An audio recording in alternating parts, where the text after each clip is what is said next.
Alright, hello everyone. In this section we're going to be studying techniques for evaluating limits, and the first one we're going to be looking at is dividing out technique. Now in section 11.1 you studied several types of functions whose limits can be evaluated by direct substitution. In this section you're going to study several techniques for evaluating limits of functions for which direct substitution fails. So all the techniques that we're going to be learning in this section are going to be for when you just can't do direct substitution. Now let's look at this one here. If we were to do direct substitution, we would plug in -3 into x squared, x, and x in the denominator. But if we plug in -3 here, we get 9, -3, and we get -3 plus 3. So that's going to be 0 over 0. So when we have 0 over 0, we really can't use that to help us find the limit. So we're going to have to rely on other techniques, such as the ones that we're going to learn here. So the dividing out technique, all that means is that you're going to look for a factor that we can divide out from both the numerator and the denominator. So to start off, we need to factor the numerator. So the numerator, we're going to go ahead and write it as x minus 2 times x plus 3. And remember that the way we factor this is using the basic factoring method. So if I were to show you here how that's done, -6 is our product, and the coefficient of x is our sum.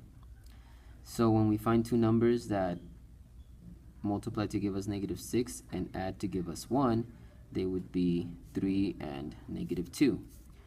So now since x squared has a coefficient of 1, then we can go directly from here to writing our factors.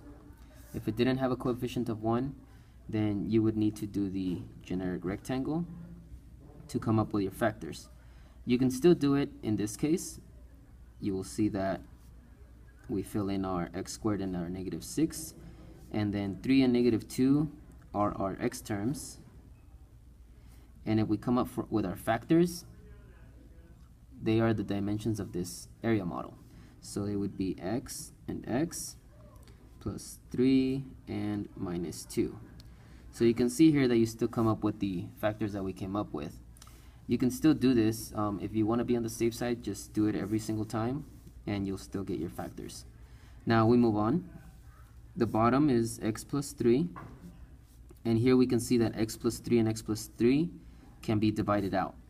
You guys think of it as canceling out the x plus 3, but another word for it is dividing it out. So if we divide it out, it's pretty much going to become a big 1. That's another way of thinking about it. And when we end up rewriting this, we can rewrite it as the limit of x approaching -3 of x minus 2. So once we have this limit and we've divided out the factors, now we can go ahead and do direct substitution. So for this one, I can go ahead and rewrite this as -3. Oops, -3 minus 2, and that would equal -5. Alright, so we actually get -5 as the limit of this function approaches -3. So this right here, x minus 2, could be thought of as another function that's equal to this one right here. Alright, so that's our first example. Now let's go ahead and try one. So I'm going to write one for you guys here. This is the limit as x approaches 2 of x squared plus 2x minus 8 over x minus 2. So go ahead and pause this video. Go ahead and try this problem, and then play the video and look at the solution. Alright, so we're going to go over the solution for this problem. Now for this one, if you were to plug in 2 into your x, you'd get 4 plus 4 minus 8. So you'd get 0 in the numerator, and then 2 minus 2, you'd get 0 in the denominator. So right here you can see that we're going to get 0 over 0, which will not help us determine the limit by direct substitution. So what I'm going to do is I'm going to go ahead and divide out a factor. So x squared plus 2x minus 8, that's going to be the two numbers that multiply to give me the negative 8 and add to give me 2. So let's see, that would be 4 and negative 2. So negative 2 times 4 gives me negative 8, and when I add them it gives me 2. So this would be written as x minus 2 times x plus 4 over x minus 2. So now I can see that we can actually divide out x minus 2, so we end up with the limit of x plus 4 as x approaches 2. Now if we do direct substitution, we can go ahead and plug in 2 into x, add that to 4, and we get 6. Alright, so the limit of this function right here as x approaches 2 is 6, and that would be our answer.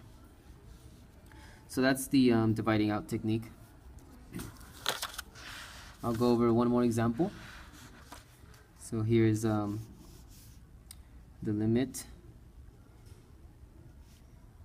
as x approaches 1 of x minus 1